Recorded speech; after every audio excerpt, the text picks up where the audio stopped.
হে নবী শুনো, ওরা ওটা মসজিদ বানায়নি, ওরা জিদের বশীভূত হয়ে কুফরির তাড়নাতে মুনাফিকের দলেরা তো এরা পূর্ব থেকে আল্লাহ এবং রসুলের দুশমন। এরা কোনোদিন আল্লাহ এবং রসুলের সঙ্গে আপোষ করতে পারেনি। এরা এই জ্বালাতে ওই মসজিদটা করেছে, ওটার তোমাকে মারার কেল্লা করেছে, আর মুসলমানদের ভিতরে ফাটল ধরানোর জন্য এটা করেছে। একটা জামাতকে 5টা জামাত বানাবে, ঝগড়া মারামারি লাগার জন্য মসজিদটা করেছে। এই মসজিদটা যদি ওদেরকে জিজ্ঞেস করো কেন করেছো, ওরা কসম করবে আর বলবে যে আমরা এটা নেকির জন্য করেছি। আমি স্বয়ং আল্লাহ বলছি ওরা মিথ্যুক, ওরা মিথ্যুক, ওরা মিথ্যুক।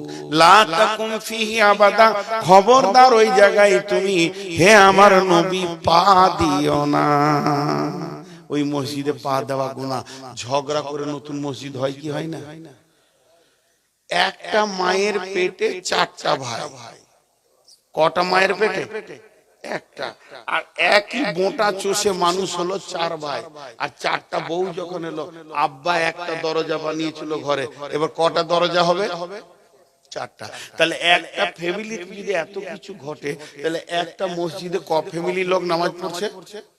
গ্রামে 25-30 ফ্যামিলি লোক নামাজ পড়ছে। তো ঝগড়া হতেই পারে। ঝগড়া হওয়াটা নোংরামি নয়, ঝগড়া রাখাটা নোংরামি হতেই পারে। সাহাবীদের ভিতরেও ঝগড়া হয়েছে, হয়নি? একটা সাহাবী এসে খোঁটা গেড়ে দিয়ে চলে গেল মসজিদের সামনে, আর একজন এসে হুক করে তুলে দিয়ে নামাজ পড়তে লাগলো। পেছনে এসে যে খোঁটা গেড়েছে ও আগে নামাজ পড়ছে। ও ভাবছে ভালো কাজ করেছি, তো 2 রাকাত নামাজ পড়েলি, এখন ফাঁকা আছি। আর একজন দেখছে আমার এখন কাজ নাই, নামাজ পড়তে যাই, 2 রাকাত মসজিদে নামাজ পড়েলি, ফাঁকা আছে। ও দেখছে খোঁটাকে গাড়লে হুক করে তুলে ছুঁড়ে ফেলে দিয়ে ও নামাজ পড়েছে। কিন্তু যখন মসজিদ ঢুকছে তখন বলছে যত মাথা মোটার বাস এই মদিনাতে, যেখানে সেখানে খোঁটা গাড়ে। ও নামাজে শুনে নিয়েছে খোঁটা কেন বললে, ও সালাম ফিরে বলছে খোঁটাটা দেখে আসি গা। দেখছে খোঁটা নাই, খোঁটা আছে। ও খোঁটা পড়ে তখন এবার ও নামাজ ধরেছে, ই পেছনে গিয়ে সুবহানাল্লাহ সুবহানাল্লাহ সুবহানাল্লাহ, খালি তুই সালাম সালাম, তোকে দেখছি খোঁটা তোলার ব্যবস্থা। জি ই সালাম ফিরছে, তো গায়ে হাত দিয়ে কত মিষ্টি কথা, আসসালামু আলাইকুম, ওয়ালাইকুম আসসালাম, কিছু বলছো ভাই? ভাষাটা কত মিষ্টি। মারবে নাকি আমাকে? তো মনে হলো এরকম চিল্লে উঠলো যে আমি তো কিছু করি নাই খালা। খুব যদি রাগ লাগে যে টাকা কটা আছে ছুড়ে দেন, কানের টানে সব। তো এবার ওই ফুটা আছে। এখন ঘটনা হলো কি, প্রথম মিষ্টি দিয়ে শুরু হলো, বলছে খোঁটাটাকে তুললে, ও আমি তো কুচিকে গাললে, এবার তুমি থেকে তুই চলে, তুই গাল্লি গাল্লি তুললি কেন, তোকে কে গাতুবি, তোকে কে তুলতে, দুটোই রসুলের সাহাবী। এমন চিল্লান শুরু করেছে, সব সাহাবীরা হাজির, হয়তো হাত উঠাউটি হয়ে যাবে। নবীজি এসে বলছে চুপ করো। নবীজির একটা কথাকে 2 বার বলতে হতো, চুপ করো। দুজনে ছিল মাসুম বাচ্চা, মনে হচ্ছে না যে ঝগড়া হচ্ছিল। নবীজি মিম্বারে বসে গেলেন। মসজিদটার মসজিদ না, এখন আদালত হয়ে গেল। বিচার, মুসলমানদের বিচার কোথা হবে? মসজিদে। বিয়ে পড়ানো হবে কোথা? মসজিদে। আর এখন বিয়ে হচ্ছে প্যান্ডেলে। তো যাই হোক, এবার নবীজি বলছে এই খোঁটা গাড়নেওয়ালা, এ খোঁটা তুলনেওয়ালা, তোমরা বসে যাও। খোঁটা তুলনেওয়ালা কেন তুমি বলেছো? তুললে বলো। ইন্নামাল আমালু বিন্নিয়ত, তুমি তোমার নিয়তটা আমাকে শোনাও। খোঁটা তুলনেওয়ালা বলছে ইয়া রাসূলুল্লাহ, মসজিদের পাশে খোঁটা থাকবে, টক্কর লেগে যাবে, পড়ে যাবে, মসজিদটা দেখে নোংরা লাগছে। আপনি বলেছেন আল্লাহর ঘরকে পরিষ্কার করে রাখা, তাই আমি ওটাকে পরিষ্কার পরিচ্ছন্ন করে দিলাম। ও দয়ার নবী গো, আর ওখানে টক্কর লেগে যাবে, বিপদ হয়ে যাবে, এই রকম মনে করে আল্লাহকে খুশি করার জন্য খোঁটা তুলে দিয়েছি। এবার বলেন ঠিক করেছি না ভুল করেছি? ঠিক করেছি। এবার বলে তুমি বসো। এ খোঁটা গাড়নেওয়ালা, তোমার কি বিকার নিয়েছিল যে মসজিদের মেন গেটের পাশাপাশি খোঁটা গেড়ে দিলে কেন? ওইটা মসজিদে, এইখানে খোঁটা গেড়ে দিয়েছে এই পিলারটার কাছে, তুমি কেন খোঁটা গাড়তে গেলে বলো?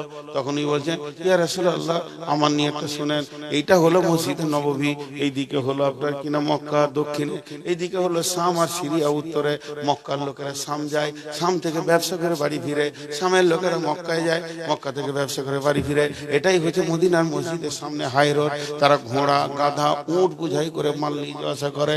যখন নামাজের টাইম হয়ে যায় ফাঁকা ময়দানে ছেড়ে দিয়ে নামাজ পড়ে, তাদের নামাজে কোনো শান্তি পায় না। আমি খোঁটাটা গেড়ে দিলাম, তারা উটগুলোকে বাণিজ্য দলেরা এই খোঁটাতে বেঁধে দিয়ে নামাজ পড়বে। বলেন ঠিক করেছে না ভুল করেছে? দুজনেরই নিয়ত ভালো। আল্লাহ নবী এবার ফয়সালা দিয়েছেন, ও খোঁটা গাড়নেওয়ালা খোঁটা তুলনেওয়ালা, তোমাদের দুজনের নিয়তের কারণে তোমরা দুজনেই জান্নাতি। তো মসজিদে এটা হয়েই থাকে, তার জন্য এটা দ্বিতীয় মসজিদ বানানো যাবে না। অতএব মা বোন আপনাদেরকে বলছি, বিশেষ করে মেয়েদেরকে বলছি একটা কথা, ও আমার মা, ওরে আমার বোন, পুরুষরা শুনবেন আর মেয়েরা আমল করবেন। মা আমার, বোন আমার, বিশ্বনবী জামানা একটা মেয়ে প্রতিদিন মসজিদে এসে ফাঁকা টাইমে মসজিদটাকে ঝেড়ে দিত, ঝুলগুলোকে ঝেড়ে দিত, সাফ করে দিত, মুসল্লাগুলোকে ঠিক করে বিছিয়ে দিত, জায়নামাজগুলোকে ঝেঁটিয়ে পরিষ্কার করে বাইরে বের করে দিত। ওই মেয়েটার কাজ ছিল মসজিদকে সাফ করা। একদিন বিশ্বনবী মসজিদে এসে বলছে, মেয়েটা কই? সাহাবীরা বললেন, মেয়েটি মারা গেছে ইয়া রাসূলুল্লাহ, আপনাকে খবর দেওয়া হয়নি, দাফন হয়ে গেছে। আল্লাহর নবী, আখরি নবী, নবীদের নবী, শেষ নবী, নবী মুহাম্মদ কি ভাষা বললেন, ও আমার সাহাবীরা, মেয়েটার কবর কোথা হয়েছে বলো, আমাকে তার কবরের কাছে নিয়ে চলো, আমি তার জন্য আল্লাহর কাছে মাগফিরাতের দোয়া চাইব। মসজিদ ঝাড়ু দেয়া কত বড় নেকি। একটা গেল, মসজিদে দীর্ঘদিন আঁধারে নামাজ হচ্ছে, আলো নাই, আলো নাই, আলো নাই, আলো নাই, এত অভাব চলছে, আলো জ্বালাবার পয়সা নাই। একদিন রাতে নবীজি নামাজ পড়তে গিয়ে দেখছেন দীপ দীপ দীপ দীপ দীপ দীপ করে একটা প্রদীপ জ্বলছে। মাটির বাতিতে কে চর্বি দিয়ে দিয়েছে, পুরাতন কাপড়ের পলতে বানিয়ে দিয়েছে, আলোটা জ্বালিয়ে দিয়েছে। আল্লাহ নবী নামাজ পড়ি বললেন, আলোটা কে জ্বাললে গো? এটা বেটা ছেলেদেরকে বলছি, মেয়েরা শুনবে। যে জেলেছে মাথাটা নামক রে, না শুধিয়ে জেলে দিলাম, কিছু ভুল হলো নাকি রে? নবীজি বলেন, কে গো? মাথাটা তুলো। যুবকটি উঠে দাঁড়ালো। যুবকটার নাম কি? ওই যুবকটার নাম হযরতে বুরাইদা রাদিয়াল্লাহু তাআলা আনহু।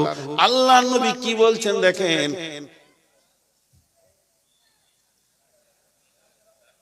ওদের কাজটা হয়ে যায়, ওকে ধুমকে তাড়ান, তো থাবড়ে তাড়বার কেউ যদি আছে তো তাড়ে। এই তোকে লজ্জা আছে? হাদিসের কথা চলছে এখানে। বিশ্ব নবী কি বললেন? ওই যুবকটা দাঁড়িয়ে আছে। নবীজি বললেন, হে যুবক, যুবকটার নাম কি বললাম? হযরতে বুরাইদা রাদিয়াল্লাহু তাআলা আনহু।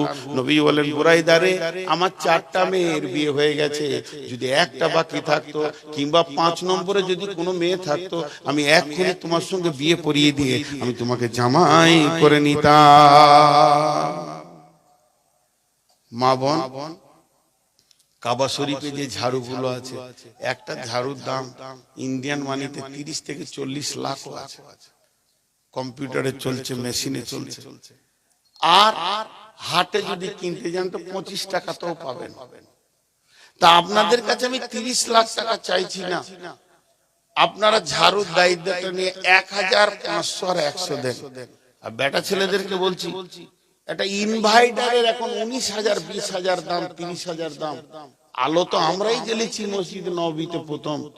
এই থাকবো ওখানে না, ক্যামেরা ভেঙে কালেকশনের সময় একজনা ডিস্টার্ব করবে। এতক্ষণ তুমি রেকর্ড নিবে, আর যখন মসজিদের কালেকশন হবে তখন তোমরা ভিড় জমাবে, একজনা ক্যামেরাম্যান উঠবে না। তো কি বললেন? দাঁড়ান, বসেন 1 মিনিট, আমরা আলোটা দিই। ইনভাইটার 20,000 সর্বোচ্চ ধরছি, সর্বনিম্ন 1,000। এই আবদারটা আপনাদের সামনে রাখলাম, কিন্তু তার আগে একটা আবদার রাখছি, হাতগুলো ধরে 7 মিনিট কেউ উঠবেন না। সকলে বলেন ইনশাআল্লাহ। এই 7 মিনিটে আপনি বাড়ি যেতেও পারবেন না, আর বিশ্ব জয় হয়ে যাবে না। যিনি উঠছেন ওনার পা দুটো ধরছে, আপনি বসে যান, নাহলে পুরো জালসাটাকে আপনি মেরে দিয়ে চলে যাচ্ছে। একটা টিউবে একটা লিক যথেষ্ট। হাতে পায়ে ধরছি, উঠবেন। যিনি টাকা দেবেন উনি উঠবেন, এখানে আসবেন। আপনারা মেয়েদের কাছে চাদর পাঠান। মা বোন 100 টাকা একটা ঝাড়ু, নিম্ন মানে, ঊর্ধ্ব মানে অনেক বললাম, তাও 1000। আপনাদের কাছে 3টে দাবি রেখেছি, 1150, 1500, 150, 1500 দিতে থাকেন। মেয়েদের কাছে লোক পাঠান। ও আর আপনাদেরকে বলছি, কোন আল্লাহর গোলাম আছেন 2000 1000 দেনেওয়ালা, যিনি দেবেন তিনি উঠে আসেন।